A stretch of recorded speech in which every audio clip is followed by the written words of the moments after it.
কথার প্রথম প্রমাণ হচ্ছে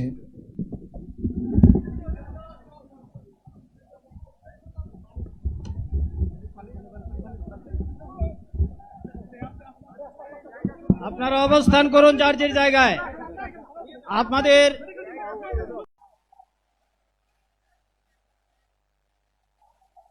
আসসালামু আলাইকুম ওয়া রাহমাতুল্লাহ।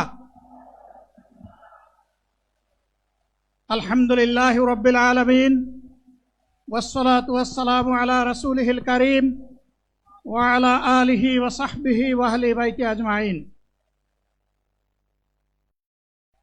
বাংলাদেশ জামাত ইসলামী কর্তৃক আয়োজিত আজকের এই জাতীয় সমাবেশে উপস্থিত সম্মানিত জাতীয় নেতৃবৃন্দ, বন্ধু সংগঠনের নেতৃবৃন্দ, শহীদ পরিবারের গর্বিত সদস্যবৃন্দ, 24 জুলাই যোদ্ধাবৃন্দ, আপামর দেশবাসী এবং আমার সাংবাদিক বন্ধুগণ, আমি সর্বপ্রথম মহান রবের দরবারে শুকরিয়া আদায় করছি। ফ্যাসিবাদের পতনের পর অত্যন্ত অনুকূল পরিবেশে আল্লাহ রাব্বুল আলামিন আজকের এই সমাবেশটি করার আমাদেরকে তৌফিক এনায়েত করেছেন, আলহামদুলিল্লাহ। 2 দিন আগে ঝড়ধারায় বৃষ্টি ঝরেছে। অনেকে আশঙ্কা করেছিলেন কি হবে, মানুষগুলা সেদিন কি শান্তিতে বসে 2টি কথা শোনার সুযোগ পাবে? আল্লাহ রাব্বুল আলামিন আজকের দিনটা অনেকটা এয়ার কন্ডিশন করে দিয়েছেন, আলহামদুলিল্লাহ। বৃষ্টি নেই, তীব্র রোদও নেই। আল্লাহ তাআলার পক্ষ থেকে তার গোলামদের প্রতি এই যে মেহেরবানি, এর জন্য নত শিরে আরেকবার আমি শুকরিয়া আদায় করছি, আলহামদুলিল্লাহ। সম্মানিত বন্ধুগণ, যাদের ত্যাগ এবং কুরবানির বিনিময়ে 15.5 বছরের কঠিন অন্ধকার যুগের যাতাতলে পিষ্ট হয়ে যারা তিলে তিলে দুনিয়া থেকে নির্যাতিত হয়ে বিদায় নিয়েছেন,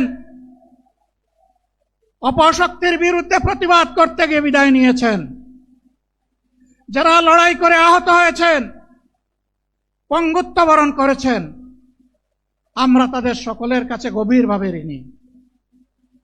মহান আল্লাহর দরবারে তৌফিক চাই, বাংলাদেশ জামাতে ইসলামীর অস্তিত্ব যতদিন থাকবে আল্লাহ যেন তাদের ঋণ পরিশোধ করার শক্তিটাও ততদিন আমাদেরকে দান করেন। আমি গভীর পরিতাপের সাথে আপনাদেরকে জানাচ্ছি, আজকের এই বিশাল সমাবেশ আয়োজন করতে গিয়ে আমাদের 3 জন ভাই ইতিমধ্যেই দুনিয়া থেকে বিদায় গ্রহণ করেছেন। খুলনার দাবকুপ উপজেলার আমির জনাব মৌলানা আবু সাইদ বিদায় নিয়েছেন। পাবনার বয়োজ্যেষ্ঠ একজন মুরব্বী জনাব মুস্তাফিজুর রহমান, তারা এই আয়োজনে আসতেই পারেননি। আসার পথেই আল্লাহ তাআলা তাদেরকে তার কাছে তুলে নিয়েছেন। আরেকজন ভাই এখানে অসুস্থ হয়ে তিনিও ইন্তেকাল করেছেন, শাহ আলম। মহান রবের দরবারে দোয়া করি, আল্লাহ তাআলা তাদের উপর রহম করুন, তাদেরকে ক্ষমা করুন, জান্নাতুল ফেরদাউসের নিয়ামত তাদেরকে দান করুন, তাদের আপনজনদেরকে আল্লাহ তাআলা সবরে জামিল আতা করুন। সম্মানিত ভাইয়েরা, আবু সাইদরা যদি বুক পেতে না দাঁড়াতো, এই জাতির মুক্তির জন্য যদি বুকে গুলি লুফে না নিত, হয়তোবা আজকের এই বাংলাদেশটা আমরা দেখতাম না। ইতিমধ্যে হয়তো আরো অনেক মানুষের জীবন ফ্যাসিবাদীদের হাতে চলে যেত। 24 জীবন বাজি রাখা এই যুদ্ধটা যদি না হতো, তাহলে আজকে যারা বিভিন্ন ধরনের কথা এবং দাবি দাওয়া পেশ করছেন, তারা তখন কোথায় থাকতেন? অতএব আসুন, যাদের ত্যাগের বিনিময়ে আল্লাহ তাআলার এই নিয়ামত পাওয়া, তাদেরকে যেন অবজ্ঞা এবং অবহেলা না করি। শিশু বলে তাদেরকে যেন তুচ্ছ তাচ্ছিল্য না করি, অহংকার বলে অন্য দলকে যেন তুচ্ছ তাচ্ছিল্য না করি, অরাজনৈতিক ভাষায় আমরা যেন কথা না। যদি এইগুলো আমরা পরিহার করতে না পারি, তাহলে বুঝতে হবে যারা পারবেন না, ফ্যাসিবাদের রোগ তাদের মধ্যে নতুন করে বাসা বেঁধেছে। আমরা আশা করব আমরা এগুলা করব না, কেউ এগুলা করবে না, বরঞ্চ রাজনৈতিক শিষ্টাচার রক্ষা করে জাতীয় ঐক্যের বীজতলাটা আমরা সবাই মিলে একসাথে তৈরি করব ইনশাআল্লাহ।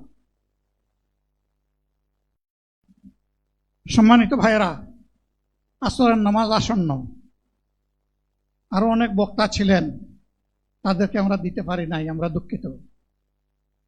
এজন্য আমার লম্বা কথা বলার সুযোগ নেই। যারা এখানে কথা বলেছেন তারা আমার মনের কথাগুলোই তুলে ধরেছেন।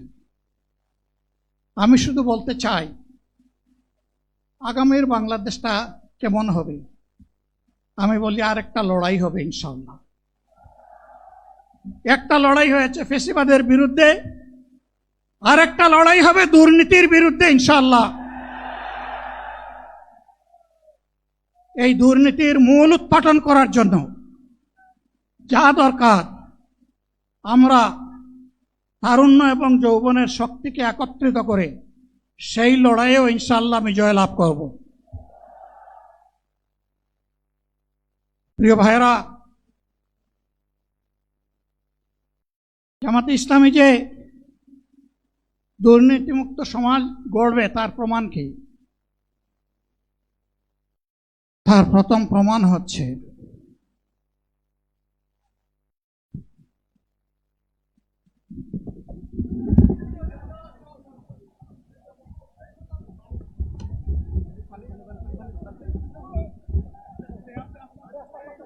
আপনারা অবস্থান করুন যার যার জায়গায়। আপনাদের